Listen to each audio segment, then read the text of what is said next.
Welcome to Truth Jihad Radio. I'm Kevin Barrett, bringing on this great guest talking about critically important topics. And today we are doing this show since 2006, and this is a very special annual occasion. It's the 7th annual 9/11 Physics Debate, hosted by Rick Shattuck of Aneta.org, and featuring this year Josh Mitteldorf and Denis Rancourt. So let's turn it over to Rick Shattuck of Aneta.org, the Association for 9/11 Truth Awareness, who will tell us about this debate. Take it away, Rick. Yes, Aneta is on K Street in Washington, D.C. We've been lobbying for a new investigation of the events of September 11th, 2001. And one of the most important aspects is the physics of 9/11. Was it possible? And the debate resolution is resolved. The official conspiracy theory of 9/11 violates Newton's laws of motion, especially the complete collapse of the World Trade Center towers.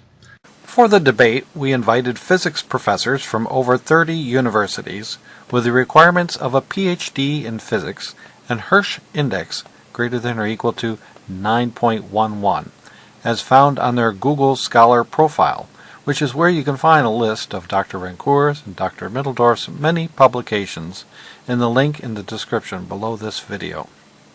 So we started the debates in 2014 with Dr. David Griscom, Dr. Crockett Graby, PhD from Caltech, Professor Dr. Stephen Jones, Professor David Chandler debate, but this is the first time that we've been able to get two very esteemed physicists to discuss the details of 9/11.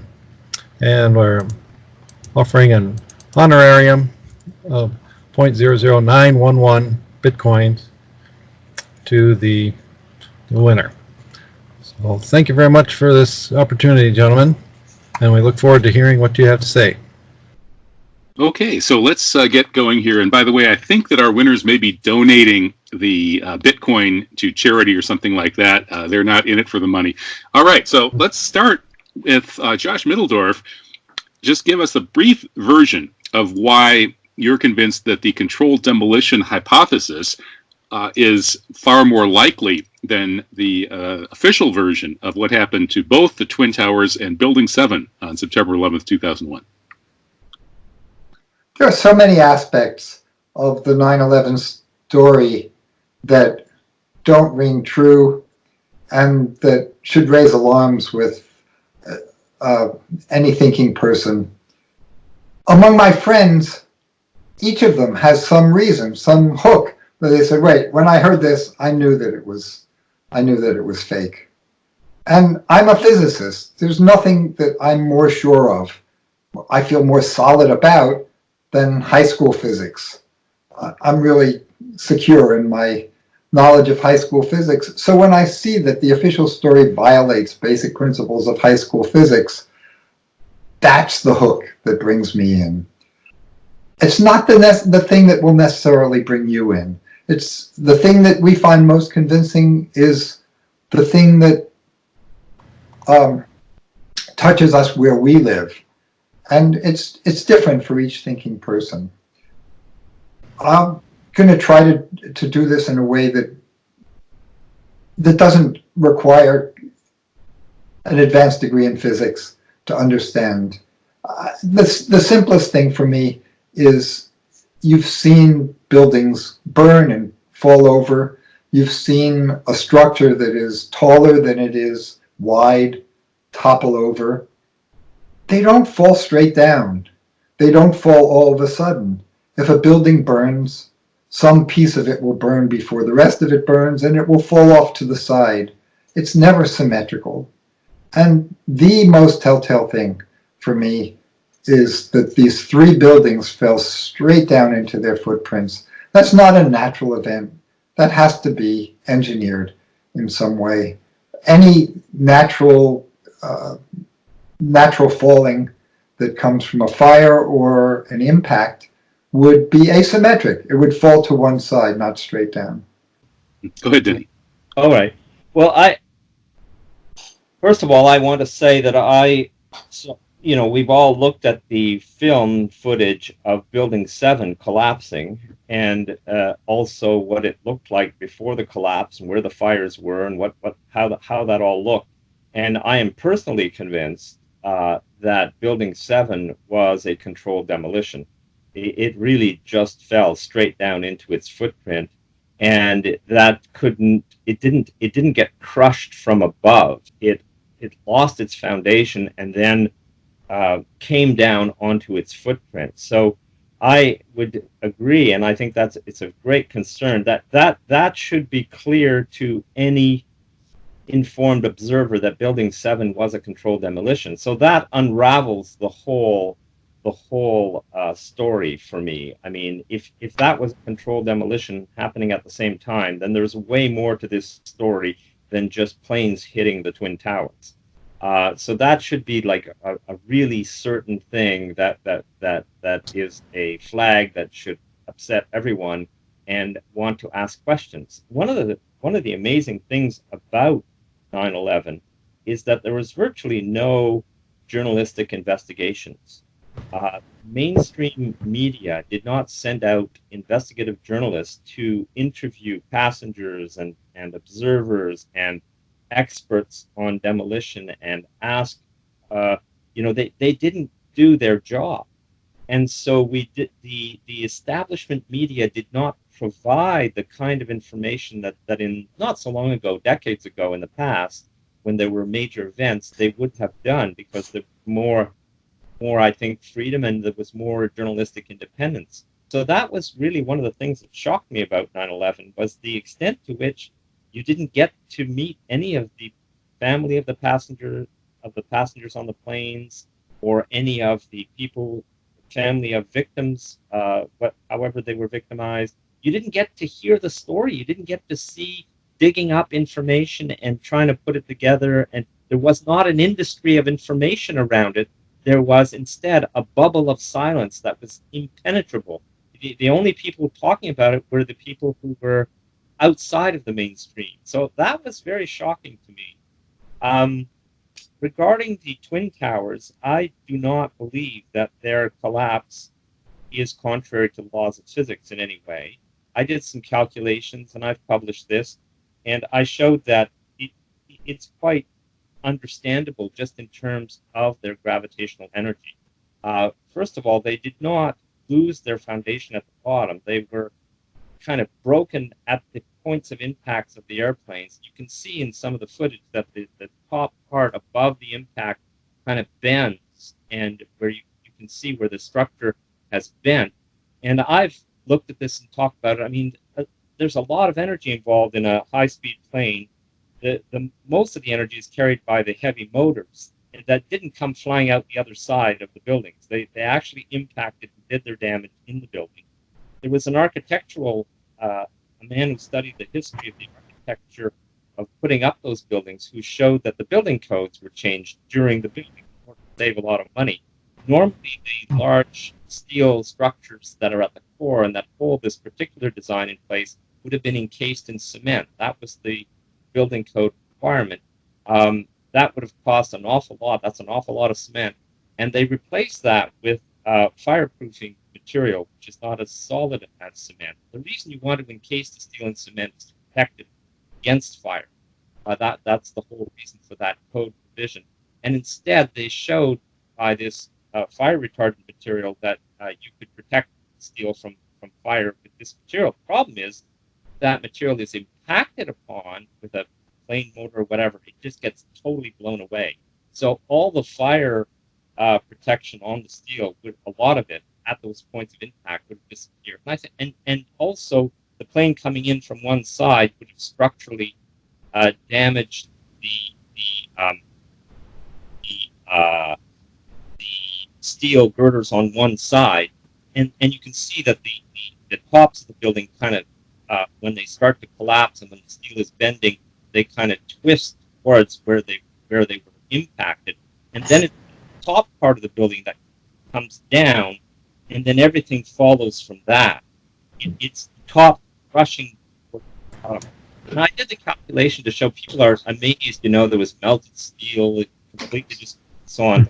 it turns out the gravitational energy of buildings this high is, I had calculated at the time, it's about a tenth of the Hiroshima bomb, the nuclear bomb. So for the two towers coming down like that from their gravitational energy. You see, what you have to realize is that these were very special towers. They were built in a special way, the central state. So first time this construction had been used, and they were much higher compared to the footprint than towers normally are. Now, the gravitational energy building that collapses goes like the square of its height. So there was an awful lot of gravitational energy released in something like this. That would have been enough to create everything that we saw easily. So I don't agree that somehow just looking at the pictures of the laws of physics when it comes to the Twin Towers. Having said that, I don't think it matters very much. I mean, building 7 is enough. The fact that airplanes were sent into this, the bubble of silence that was created around this, everything about 9/11 is wrong. It doesn't matter that we don't have to argue about the physics of the collapse itself. We don't have to argue whether or not there was a nanothermite present or not. I mean, we have argued that. I've actually been critical of the physics paper that claimed to have seen and identified nanothermite in some of the dust remnants. I showed, because I'm a material scientist, I showed that it was unreliable. It couldn't be true. And so, but we don't have to argue about these details.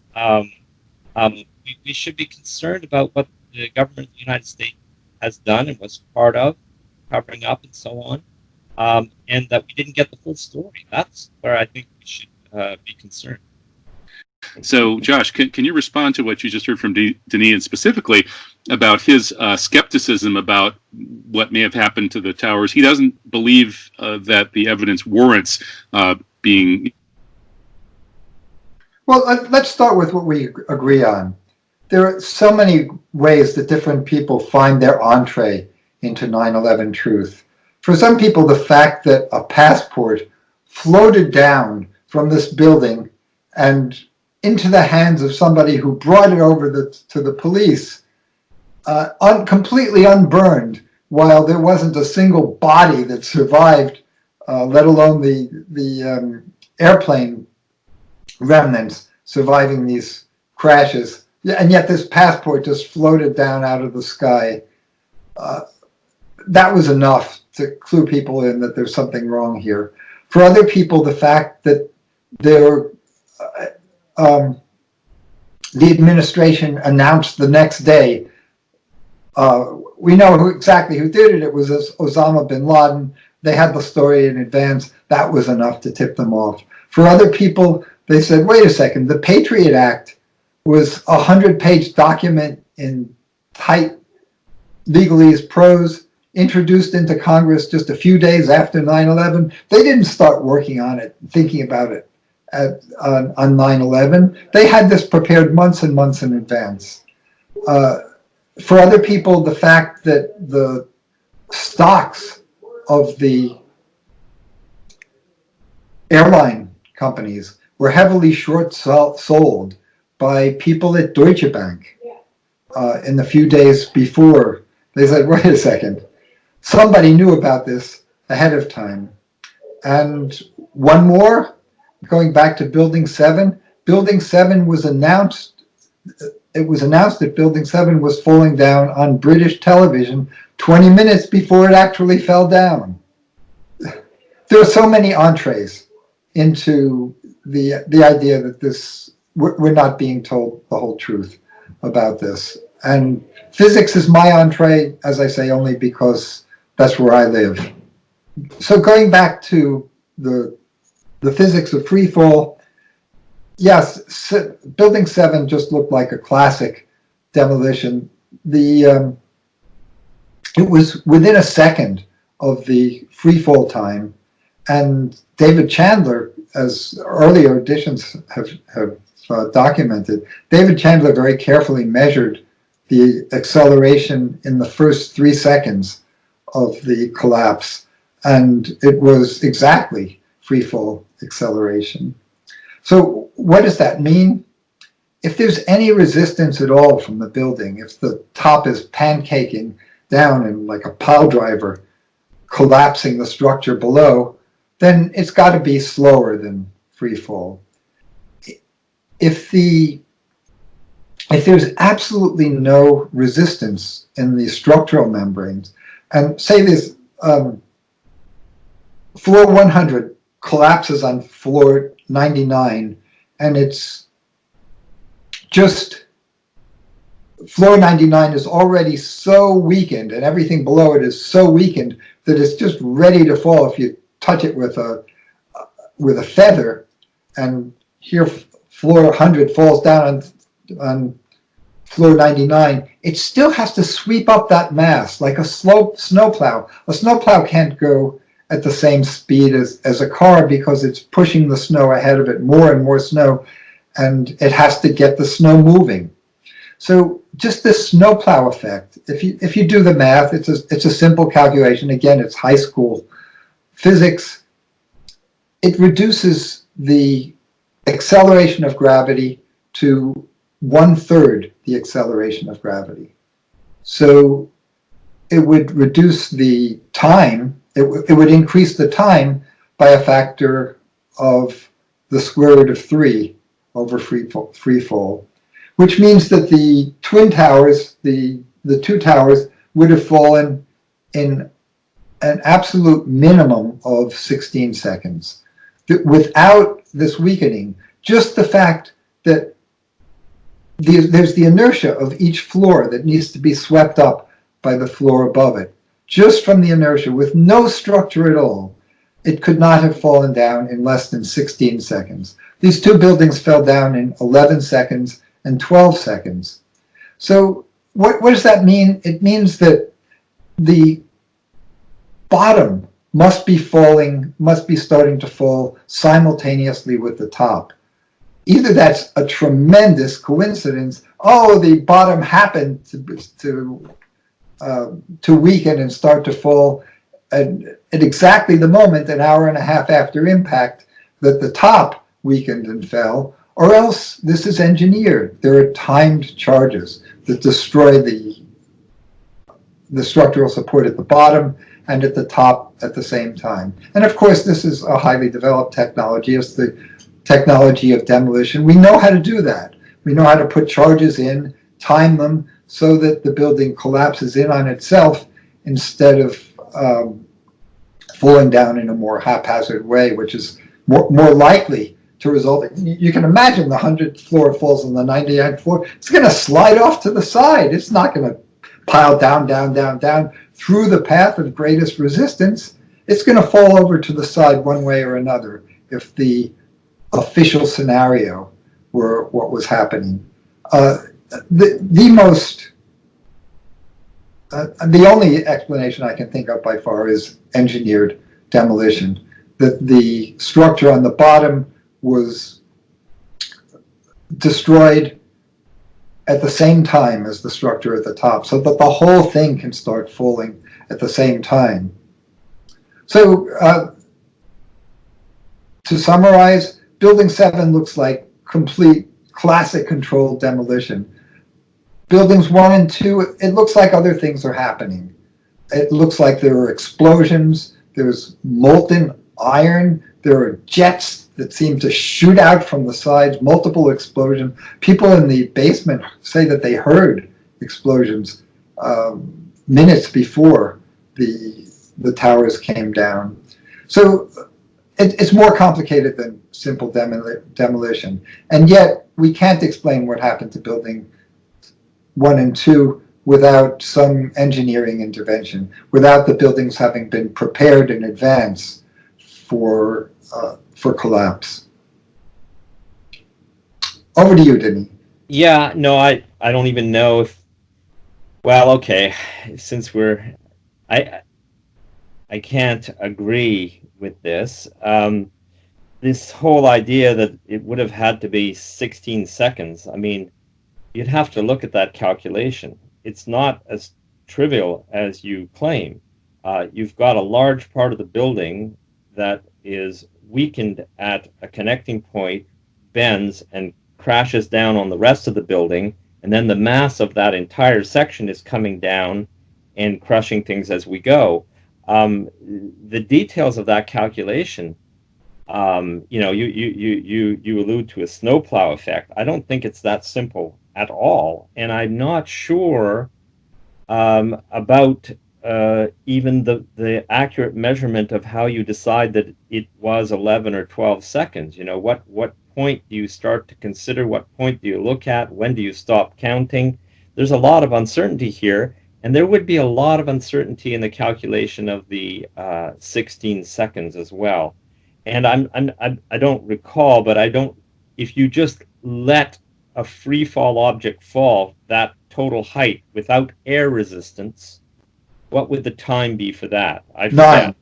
9 seconds? Okay, so you've got 12 seconds compared to 9 seconds. So you've already got 3 seconds more there, and we're not clear where you're measuring it from. So it wasn't, and the whole debate is that possible or not? Well, we don't know the details. Your calculation of the 16 seconds would have to take into account the actual structure of the building.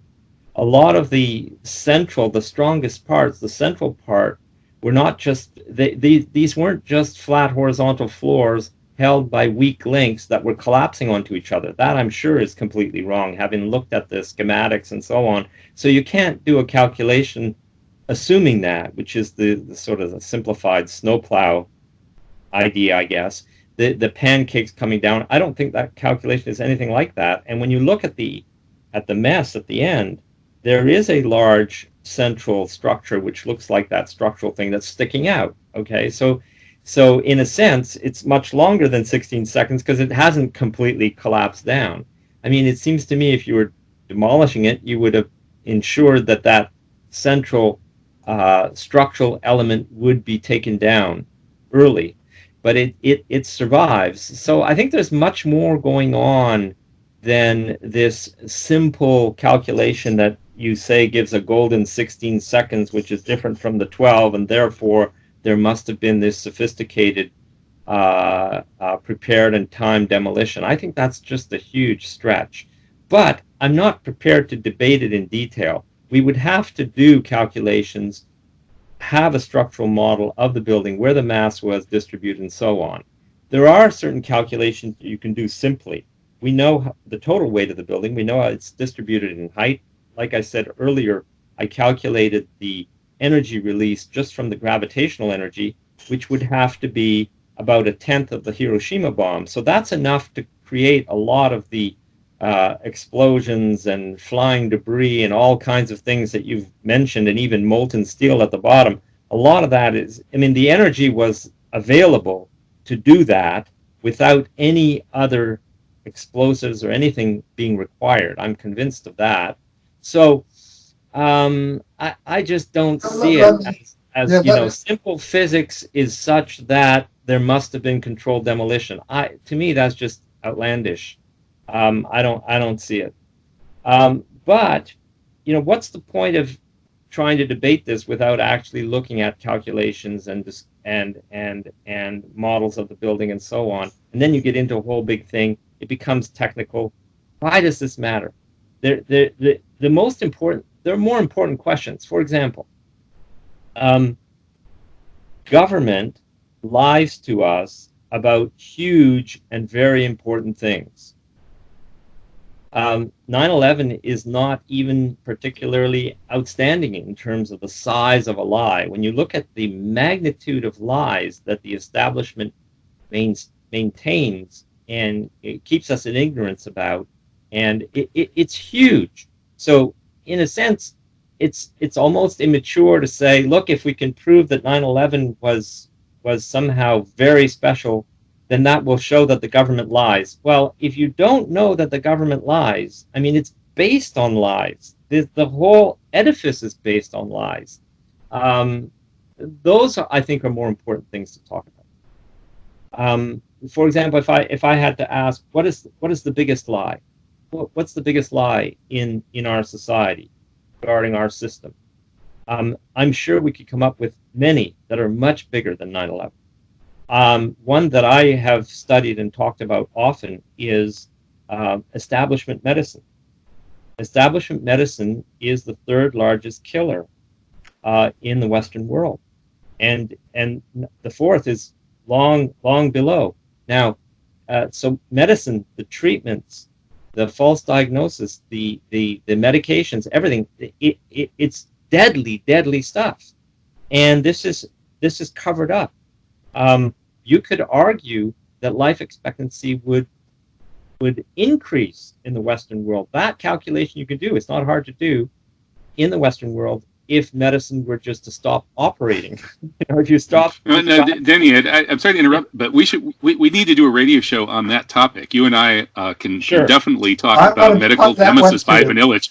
But Josh, let's get back to the physics. The physics of the demolition or not of the trade towers, and let's stick on that one. And Denny and I can also debate the importance of various lies. And I would definitely differ with his view of this one. But Josh, let's talk about Denis' claim that we really don't. We can't say this was demolition. It's far too complex. There was so much energy released that anything could happen. Vast amounts of steel could have been melted, et cetera, et cetera. Do you agree? Well, we don't know how vast the amounts are. Well, there were rivers of molten steel under the towers. But Josh, go ahead. Rivers. Wow. Well, just as a question of structure for our debate here, I'm with Denis that we have so much more to talk about than just the physics of 9/11, which has been reported in many other venues better than we'll do today. And I would like to move on to those topics that he's mentioned. I'm all on board for that. But let's finish the discussion of 9/11 first. The calculation of 16 seconds was very conservative as a minimum time. It assumed that there was no structural support at all, only the inertia of each floor needing to be swept up by the floors above it. So maybe we ought to have a detailed model. Has that calculation been described in detail and published? Because I haven't looked at it. It's only online, and it's really as simple as what I said to you. You do a snow plow calculation of a continuous medium that collapses from the tops down, and there's no support in it at all, but each layer does not begin moving until it's not the mass above it. It's not a continuous. That's where the square root of 3 comes from. It's not a continuous medium, and the central structural element is more massive and is vertically structured. So taking that mass and uniformly distributing it in uniform floors and then collapsing them is not a realistic idealization. It's not realistic, but so in the footnotes to this, I argue that it's a lower limit to the time for all those reasons. Making the floors discontinuous actually can only increase the time.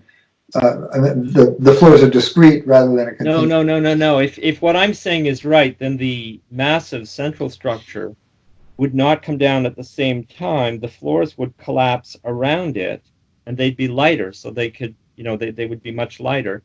And then as the floors are coming down, it would be frittering away the central structure. And at the end, that central structure, you can see that it's been frittered away, but it's standing out quite high above the ground. So, one would, you get into this argument about, how realistic is the simple calculation. These are not trivial matters to calculate. And also, how is the time being measured? What point are you using to say, okay, at 0 time, this point is here, and after 16 seconds, it's here. Well, where's the here? I have a hard time with that, with relying on this back of the envelope calculation to give you a number. Already we have 3 seconds more than free fall, So you're already between free fall and something else, and you're saying I calculated a something else which is 16 seconds, and if I'm below that, then I've got controlled demolition. Well, come on, could it be, if we start playing with the model, does it become 15 seconds? Does it become 14, 13? What does it depend on? How are you measuring time? It's complicated. So my gut tells me, I haven't looked at the details, I'm not an expert in doing these calculations for this structure, but my gut tells me that sounds like optimistic dreaming. So this isn't the place to argue the details of the calculation. No. I argued in my online statement that this is a lower limit to the amount of time, taking into the consideration the things that you've mentioned. But the big one is that it assumes zero structural support.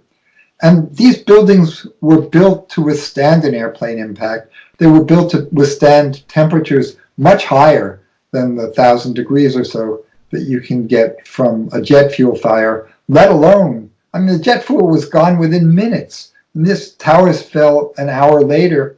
The jet fuel was all gone.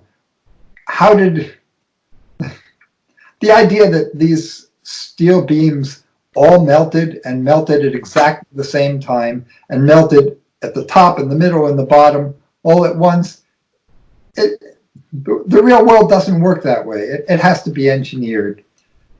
I don't know. There's a lot of if you don't know any of that, know that many steel frame buildings have burned. Yes. A few steel frame buildings have been hit by airplanes.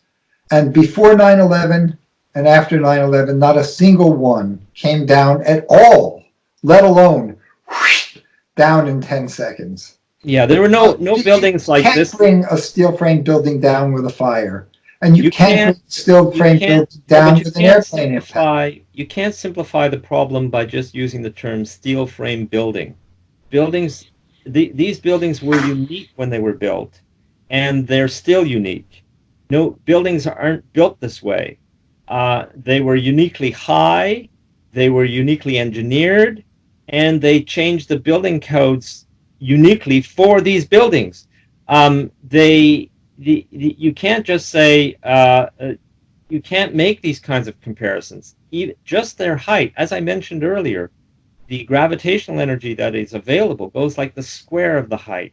Okay, it's not linear with height. So you can't use linear thinking, and you have to take into account the particular structure of these buildings. And the kinds of arguments you put forward don't do that. They do the opposite. They use linear thinking. It's never happened before. Steel frame buildings. No, let's look at the differences. So and not to mention that having to go in and put in explosives in structural elements and then in synchronicity have them go off, just doing that is like this horrendously complex engineering thing that you would have to do, presumably secretly, ahead of time. And then you aware that the buildings were closed for 4 weekends? Yeah, before? Yeah, but I know. There are all these electrical explanations why it could have been done. But the point is, I just think, look, here's this. It's just the fact that you're using jetliners and crashing them into the World Trade Centers is enough of an attack against America to justify any war in the eyes of politicians. Okay, just the fact that you're going to have a mega fire, that you've got these iconic buildings that are destroyed, whether they remain standing or not, they're totally destroyed. Thousands of people get killed. Thousands of people could have been killed if they weren't. The magnitude of the attack and how coordinated it was, and the fact that it was both buildings, is enough to justify any war. They didn't need to actually have a controlled demolition in the middle of New York and the risks that entails. I mean, you look at controlled demolitions, they often go wrong. There are thousands of films of controlled demolitions going absolutely wrong. These experts planning and doing it, and then they go sideways, they break into two, they do all kinds of horrible things. Could you imagine them risking that when they already have the kind of event they need to justify any war they want, and they control the propaganda instruments that would tell them that you need to go to war and who did this, to me there's no reason to invent a complicated scenario when you've already got everything you need in terms of the motives and what would have been sufficient to justify what they wanted to do. That's what I think. But Denis, are you aware of the focus groups in the 1990s hired by the U.S. military studying the effect of Pearl Harbor? That anyway, it's another topic, I suppose. But the question of whether they tried to approximate the number of deaths at Pearl Harbor in order to not just launch wars, but to launch a permanent 100 years war against the Islamic world, a war which has murdered outright 27 million Muslims. That certainly wouldn't have happened if there had just been a couple of plane crashes and a few hundred deaths. But Josh, why don't you go ahead and respond to the physics arguments? I'm not sure that what the statement you just made, Kevin. This is not like a physics equation. The statement you just made is not just a self-proven truth. I think that well, neither is yours. It's not. But I just did a very brief response to a non-physics. I agree that my statement is not either. It's a proposal, but yours is a counter proposal, and I think you look at the pretexts that are used for launching wars and attacks these days, and it could be almost anything. They didn't want to just launch a war. They wanted 100 years of war. They wanted a Pearl Harbor effect. Americans still hated the Japanese in the 1990s. The Army did massive focus group studies to figure out why that was. If you want to hate a particular ethnic or religious group for at least 50 years, better yet 100, a permanent war, you need something as big as a Pearl Harbor. It also assumes that they want a permanent 100-year war. I mean, that's the only way that Israel is going to survive, for one thing. There's a lot of assumptions there, and well, okay, but that this is a very hypothetical discussion and debate. I honestly believe that if just the tops of the building, because you saw the tops of the Twin Towers bend and crash. Let's say they had crashed into beside the building. Let's say the building had not collapsed, but they were clearly coming off, and they had crashed and tumbled and made a mess in Manhattan.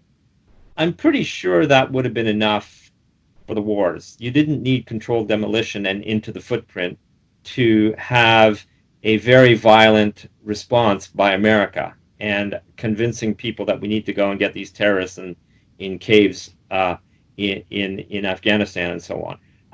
I'm pretty sure you didn't need controlled demolition to get the result. Josh, what are your thoughts on that?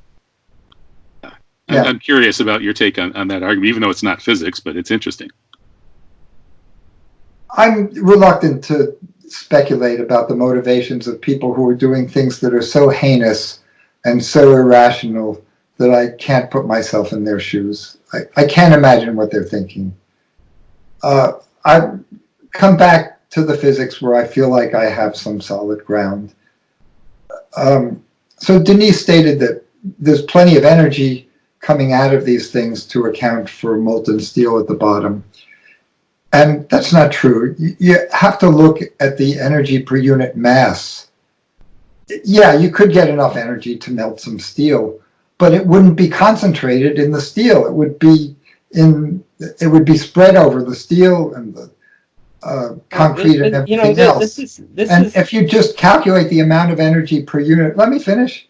Yeah. If you calculate the energy per unit mass that comes from a 100-story building falling down, it's only 1/100th of what it takes to melt steel. And yet, there are films of these construction workers a month after the buildings came down and the demolition workers were taking the thing apart, there were still pools of molten steel, red hot, glowing red hot. You can't get to those temperatures, let alone sustain those temperatures without a chemical explosive or the equivalent. The common theory is nanothermite. there's some evidence that they found nanothermite in the dust. It seems to me, well, just for background for people for whom this is the first time, thermite is a very fine mixture of aluminum and iron. Aluminum loves oxygen even more than iron does. So if you have iron with oxygen attached to it, very fine powder mixed, this is essentially rust in very fine powder mixed with aluminum, which is not attached to anything. Those oxygens will go over from the iron to the aluminum with a tremendous release of energy, enough to melt steel. And indeed, this is one of the ways in which buildings are brought down, in which steel girders are severed, is with the energy of nanothermite. So it seems completely plausible to me that that's what they would do. The fact that they found nanothermite in the dust reinforces that, and certainly the fact that there are these pools of molten iron existing weeks after the buildings collapsed is conclusive evidence for me that this was not a natural event. Certainly fires with kerosene would not burn nearly that long and would not produce temperatures high enough to make red hot molten steel. Over to you, Denis. Well, I mean, to say that you have to look at the amount of energy delivered per mass of material that was destroyed is one of these, you have to take this average because I say so. That's not right. You get some concentration, but you don't get a concentration of 100 times. Let me finish. The energy will not be, the energy delivery is not going to be distributed uniformly to all of the mass. There are going to be points of friction. There's all kinds of complex things going on in a collapse of this type where this amount of energy has to be released. So locally, there certainly will be places where you generate an awful lot of heat that's delivered to the steel. I mean, the steel is, especially this steel, in this way, was the central structure, and all the friction from the collapsing material around it would have been on that steel. So you could certainly melt steel locally, and how once you bury it, if you melt it and deliver a lot of heat to it, and then you bury it, how long will it stay in that state? How well insulated is it? I don't know. But I think, are you suggesting that there was nanothermite keeping it melted for a week? That they were... Yes, ongoing chemical reactions, that it would have cooled long before that without ongoing chemical reactions. Incompletely reacted reactive material that releases heat would have kept it molten. Is that what you're suggesting? Well, I don't know. Again, we're getting into these really complex thermodynamic calculations of can you produce molten steel in a complicated explosion like this, and how long will it remain molten? It's complicated. But the one statement you said, well, they found nanothermite. Well, no, they didn't. If you read that paper, and I've criticized it as I would act as a reviewer for a material science paper, because I am a material scientist, and I've stated and explained why there is absolutely no reliable evidence of nanothermite presence in that dust based on the data that was reported in that paper. That is a paper that reviewers should have caught as just being untenable, that much more work was needed. And one of the main, just to give you one example of one of the fatal flaws in the paper, they analyzed for aluminum by putting dust on an aluminum holder, a pellet. You need a conducting pellet when you do these measurements in electron microanalysis. Well, they put a little bit of dust on an aluminum slug. You're always going to get an aluminum signal from that. There's no way to avoid it. And that's what they did. And when I pointed this out, they said, yeah, we know, but we're going to do it. We're going to do the measurements again on a different slug, on a non-aluminum slug. I said, great, send me the results when you get them. They never did it. So, in if you were to use one word regarding the results of that paper, it would be unreliable. And I'm being polite, okay? No, none of the people, the first author of the paper is not even a material scientist. He'd never used these characterization methods before. I taught these characterization methods at the graduate level at university for years. I know exactly what the artifacts are. They did all the things you should never do, and then they concluded something which you couldn't conclude based on their data, and then it became what everyone's talking about. So it's just not reliable at all. There's no evidence of nanothermite presence at all in the dust from that paper. Now, if in the recent year or two they redid the measurements and they published it, I didn't see it, well, that's something else. But the paper that everyone is citing and talking about, and that was even reviewed in the European Journal of Association Journal recently, a couple years ago, it's a nonsense paper.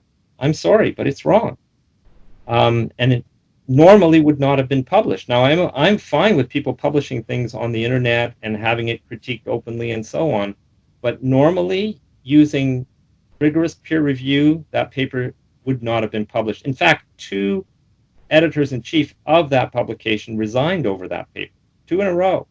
So, yeah, no, you can't say there was nanothermite there, in my opinion. So let's. But you know, I'd like starting with the idea that I'd like to launch another topic, though. If No, let Joshua spot. What you just said definitely deserves your response. I think we're going in the same direction. Maybe we've said enough about the physics, and in the few minutes we have left, I would like to list the things that Denis and I agree on, the many areas in which the government is lying to us, and the scientific community which you count on for integrity has been bought out. And the scientific community just comes with this one voice and censors dissent in areas crucial to public health, crucial to public Safety. policy.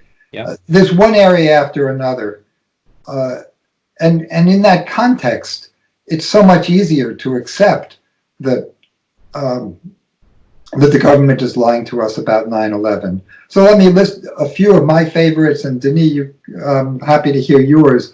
I've been involved in the election integrity movement since 2004. Ever since electronic voting was introduced in 2002, there's been statistical evidence that, not in addition to all of the biases in the system and in the media and in the gerrymandering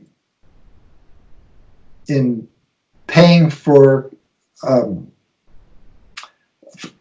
campaign finance. In addition to all that, they're stealing an extra 5, 6, sometimes up to 10% of the vote electronically after the votes have been cast. There's evidence for that, and you can't get it published. No reputable. I've been to Science Magazine. I've been to political journals. This is just too hot a topic to touch. Vaccines are perhaps the most untouchable area. The we need to have an Olympiad about. Let me finish one more minute. The caricature that you get is you're either pro-vaccine or anti-vaccine, and the anti-vaccines or vaccine guys are nuts. They're troglodytes who are trying to bring us back to the days before medicine. The truth is that there are some vaccines that are very safe, very effective, and they've been essential to public health. There are others that are inadequately tested and are actually doing more harm than good. We've got to look at the details. And nobody's looking at the details, because the moment you criticize a vaccine online, people jump on you, you're censored. This is not just a mass of the public coming, expressing their opinions. This is internet trolls who are assigned in the thousands to stomp out any dissent from the idea that vaccines are 100% safe and 100% effective. Over to you.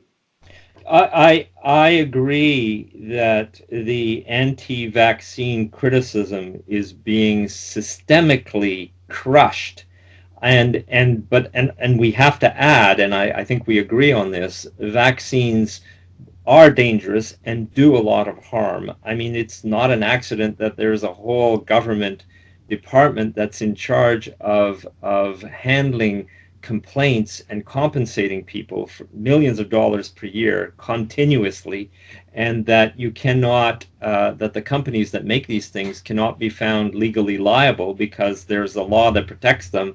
These are not accidents, and these are, it's horrible what's happening with vaccines and the way that the victims are shut up and put into a system where they have to go legal to make a complaint, and then they get a fraction of what they could get in the civil courts and so on. It's just horrendous, the whole vaccine system, and the medical big pharma industry that carries it and makes huge profits from it. It's massive, and it ties into the coronavirus panic that we have now. So I totally agree with that. There are so many areas that are censored by the governments and the institutions and powerful players, and there are other areas that are censored simply because people have been trained to react negatively to them. One area is a really hot taboo topic is pedophilia. You cannot, even if you're a researcher at a university, you cannot start to talk about the nature of pedophilia or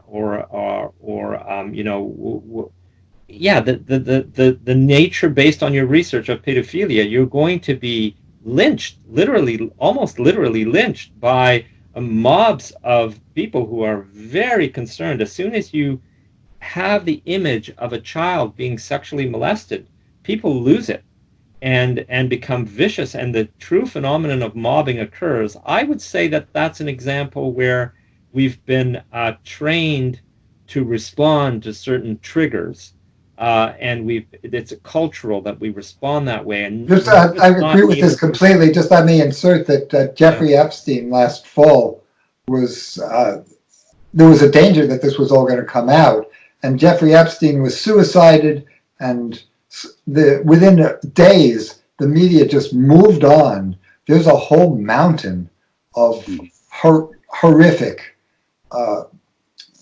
evidence that implicates probably 10%, 20% of all the politicians in Washington before it's done, and we're just not pursuing it.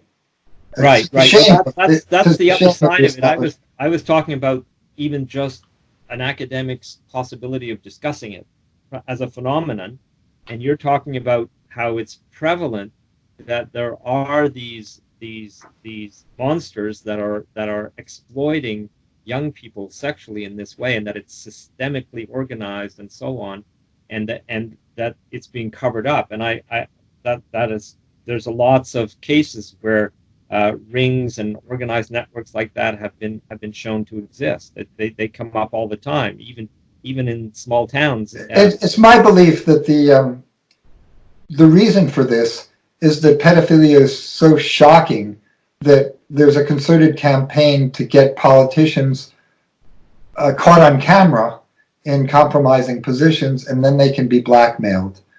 And blackmailing politicians is a very lucrative business. It's really the way Washington is controlled. But I'd like to move on. Can you list a few other areas in which the press isn't telling us the truth? I'd offer as a gambit the fact that Julian Assange is rotting in a prison. He's being chemically tortured, and his only crime is providing a conduit so that people who have insider knowledge of America's war crime can get the information out to the public. And for that, our Constitution is being shredded, and they're doing everything they can, not only to shut him up, but to torture him. Yes, well, they're shutting him up personally, but at least we know which jail he's in, and the fact that he is in jail and his lawyers are still talking to him, and they give us reports. So it's not a complete, bubble of silence that you can't talk about it in that sense. Another big area where there's strong, over-the-top systemic censorship is the Holocaust denial area. I mean, why is it that in many Western countries, if you suggest that the number of deaths during the Second World War was less than 6 million, you're going straight to jail? I mean, it's legalized. It's horrendous. You cannot just have an opinion and just say things. Even as an ordinary citizen who has virtually no influence other than just being able to say things on social media, you're going to go to jail in France, Germany, Canada, and so on. That is very extreme. That there can be a topic that is just not allowed, to the point of police coming and getting you and taking you away.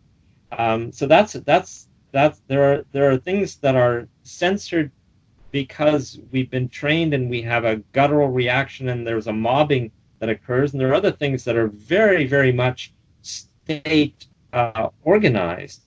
There are many laws, criminal code provisions in Canada that punish for hypothetical harm.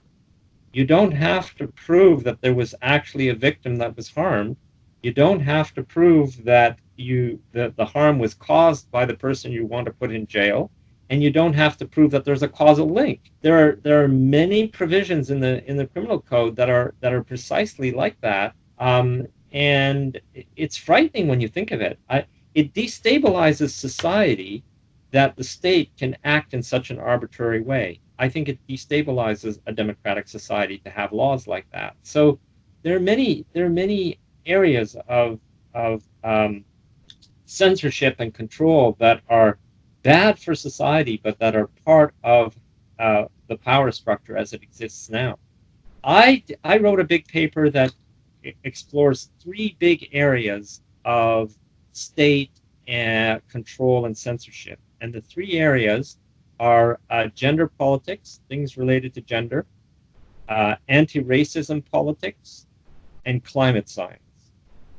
And I showed that these three sacred ideologies came into being and were essentially created in the early 1990s in relation to the fall of the Soviet Union, and that the UN played a big role in creating international conferences on these topics at that time, and they explicitly said in their documents that we need a new world now. There isn't the Soviet threat anymore. We need a new world where we have to be especially concerned. We need a new enemy. Sure. So let me put in. I'm going to have to go. I have another call that I'm scheduled to be on, and I would love to continue this conversation. There are so many other areas in which government censorship and government lies are distorting our picture of the world.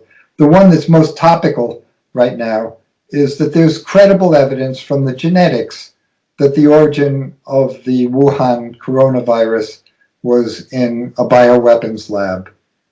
And that's not being discussed. And in fact, there was an article in Science magazine last week that said essentially, how dare you even bring this up? Yes. It didn't refute any of the evidence. It just said it's not okay to talk about this. I don't know that the COVID virus is a bioweapon, but I know that it's not being discussed by scientists who ought to be discussing it.